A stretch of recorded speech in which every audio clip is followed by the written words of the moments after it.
Guys, स्वागत है आपका मेरे YouTube चैनल क्रैक CAPF के अंदर। Ultimate solution for all the CAPF assistant commandant related aspirants who are appearing for the upcoming examination. इस video में मैं आपको बताऊंगा कि 2022 के CAPF असिस्टेंट कमांडेंट के एग्जाम के लिए अभी से अगर आप तैयारी करेंगे तो आपको क्या अप्रोच फॉलो करना चाहिए। तो हमारा जो टारगेट है गाइस वो है CAPF असिस्टेंट कमांडेंट 2022। ये वीडियो जो मैं आपको बना रहा हूं, देखिए ये है जनवरी का लगभग मिड, और आपका जो नोटिफिकेशन जारी होगा ये नोटिफिकेशन आएगा 20 अप्रैल को, और आपका जो एग्जाम होगा ये होगा अगस्त में। तो हम मोटा मोटा अगस्त लेकर के चलते हैं, अनटिल एंड अनलेस कोई इसमें चेंजेस ना हो। तो आपके पास लगभग अच्छे खासे प्रॉपर 7 मंथ्स हैं, प्रॉपर 7 मंथ्स हैं। तो हम प्रॉपर 7 मंथ्स की स्ट्रैटेजी लेकर के चलते हैं। इन केस जो बच्चे अभी स्टार्ट भी कर रहे हैं कुछ हद तक, तो वो किस हिसाब से आगे बढ़ सकते हैं।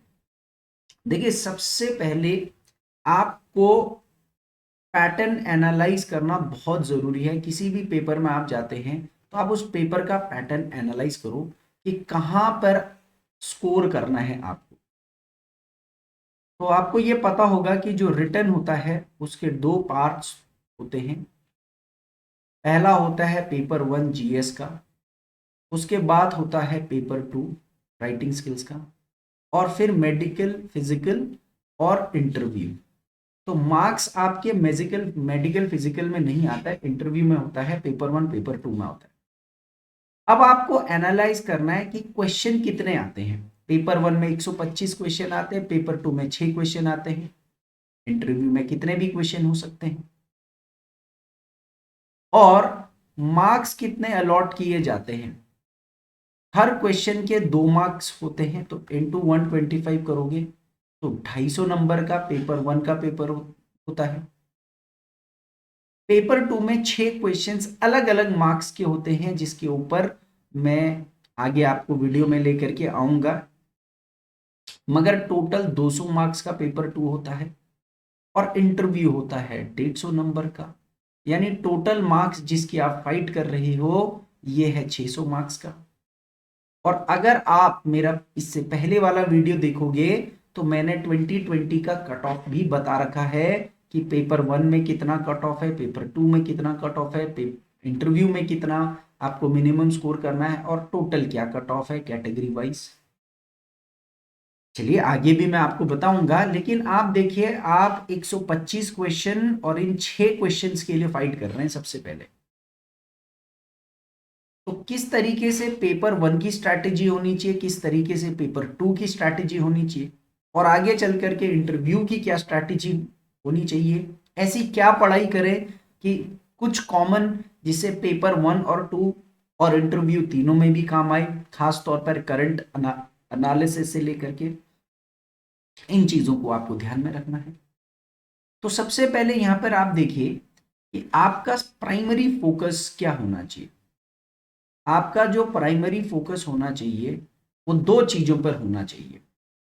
सबसे पहले स्ट्रॉन्ग जनरल स्टडीज यानी GS, स्ट्रॉन्ग GS, और उसके बाद स्ट्रॉन्ग GS के बाद आपका जो सेकंड फोकस होना चाहिए वो होना चाहिए राइटिंग स्किल्स।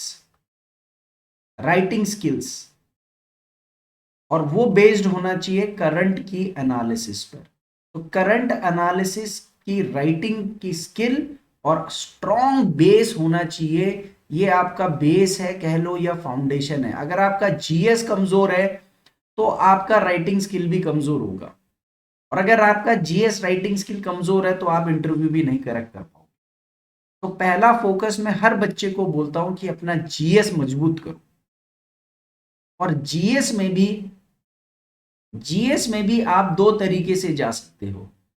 प्राइमरी सब्जेक्ट्स कौन कौन से मुझे फॉलो करने हैं, जो पहले करने हैं, और सेकेंडरी सब्जेक्ट्स मेरे कौन कौन से होने चाहिए जो मैं प्रायोरिटी पे हो सकता है लेकिन लेस प्रायोरिटी पे आप रख सकते हो। तो मेरे नजरिए में जो सबसे ज्यादा स्कोरिंग और इम्पोर्टेंट सब्जेक्ट्स हैं वो हैं ज्योग्राफी, हिस्ट्री, पॉलिटी और इकोनॉमिक्स। आर्ट्स के सब्जेक्ट आपको बहुत काम में आएंगे क्योंकि ये पेपर 2 को भी रिलेट करता है, और इसके साथ करंट अफेयर्स। तो 5 चीजों को आपको प्राइमरी पर लेकर के चलना है। ज्योग्राफी लगभग 20 के आसपास क्वेश्चन आएंगे, हिस्ट्री लगभग 20 के आसपास यहाँ भी क्वेश्चन आएंगे, पॉलिटी में लगभग 20 के आसपास क्वेश्चन यहाँ भी आएंगे, ऊपर नीचे होता रहता है। इकोनॉमिक्स में लगभग 15 और लगभग 15 करंट अफेयर्स में। तो टोटल ये लगभग 80 टू 90 मार्क्स का ये बनता है। वैसे तो ये 90 आ रहा है लेकिन ओवरव्यू। और सेकेंडरी सब्जेक्ट्स में आपके आते हैं साइंस और मैथमेटिक्स, यानी मैथ्स और रीजनिंग। ये जीएस पेपर 1 के लिए कह रहा हूं मैं, मैथ्स और रीजनिंग। लगभग लगभग 20 से 25 क्वेश्चन यहाँ आएंगे और 20 से 25 क्वेश्चन यहाँ आएंगे। तो मोटे मोटे अगर तौर पर देखा जाए तो लगभग लगभग 40 से 45 क्वेश्चन यहां आएंगे और टोटल आपका बन जाता है 125 क्वेश्चंस। कितने बन जाएंगे? 125 क्वेश्चन, और इंटू 2 करोगे तो 250 नंबर का पेपर है। और लास्ट ईयर का आप कट ऑफ देखो 2020 का जो आ रखा है तो वो 117.34 है, यानी कि 118 लेकर के चलो आप। तो 250 में से 118 लेकर के चलें तो आपको 60% से ज्यादा ही स्कोर करना है, और आप खाली कट ऑफ लेके थोड़ी चलोगे, आप तो ज्यादा लेकर के चलोगे, ज्यादा लेकर के चलोगे ना। तो ज्योग्राफी, हिस्ट्री, पॉलिटी, इकोनॉमिक्स ये प्रायोरिटी सब्जेक्ट्स हैं। सबसे पहले आपका ये प्रिपेयर होना चाहिए, और करंट अफेयर्स आपका साथ साथ होना चाहिए। ये पेपर 1 के लिए भी काम आएगा, पेपर 2 के लिए भी काम आएगा। जो लोग साइंस बैकग्राउंड वाले हैं उनके लिए ये सब्जेक्ट्स प्रायोरिटी वैसे भी हो जाते हैं। जो नॉन साइंस बैकग्राउंड वाले हैं उनको तो ये तो करना ही करना है, साइंस भी साथ में अच्छे से करना है, मैथ्स रीजनिंग भी करनी है बेसिक, पर छोड़ना नहीं है कुछ नहीं, कुछ भी सब्जेक्ट्स ना छोड़ें।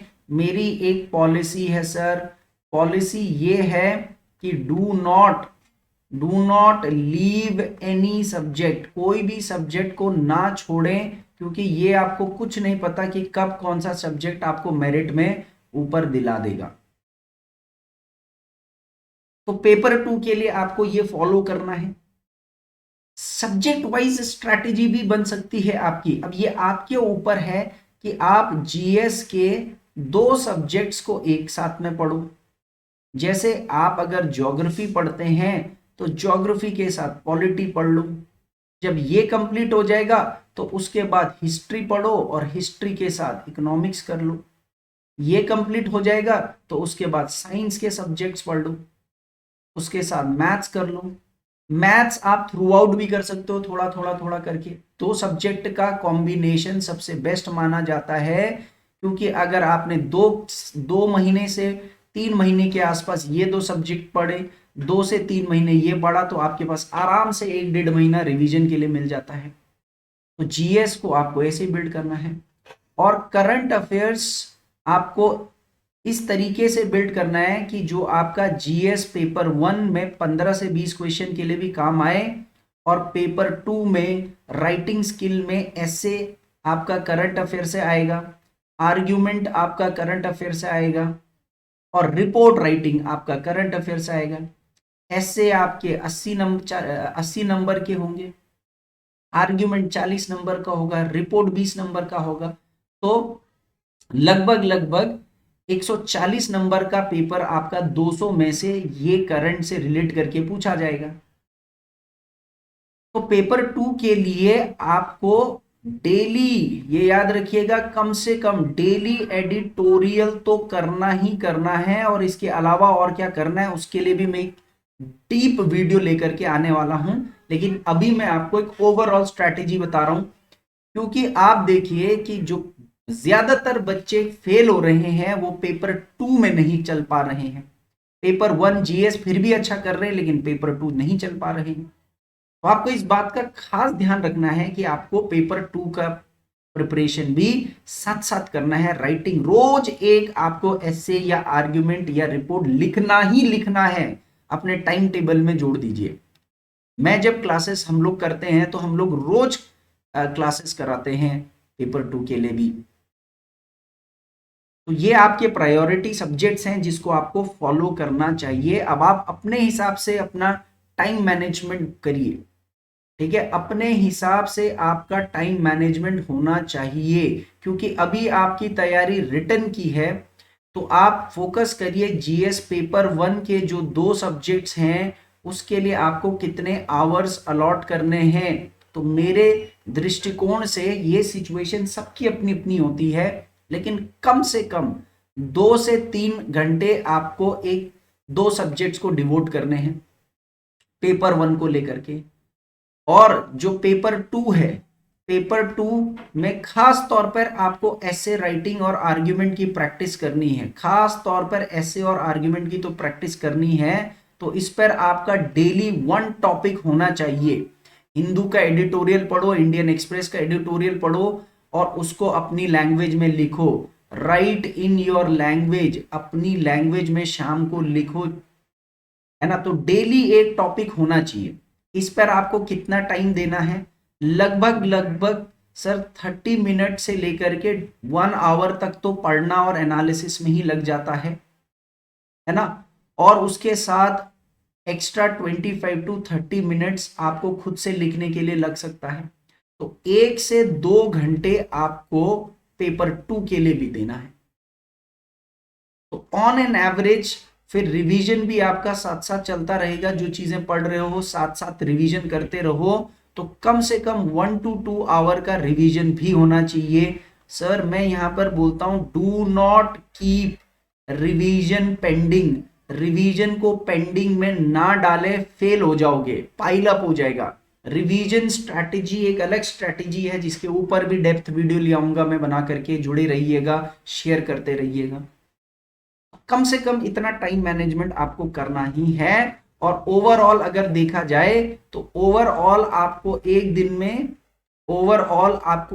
में कम से कम 7 से 10 घंटे की तैयारी प्रिपरेशन होनी चाहिए। एक सीरियस कंटेंटर होने के नाते 7 से 10 घंटा, depending upon the mind skill intelligence level. किसी को जल्दी लग सकता है टाइम, किसी को ज्यादा भी लग सकता है,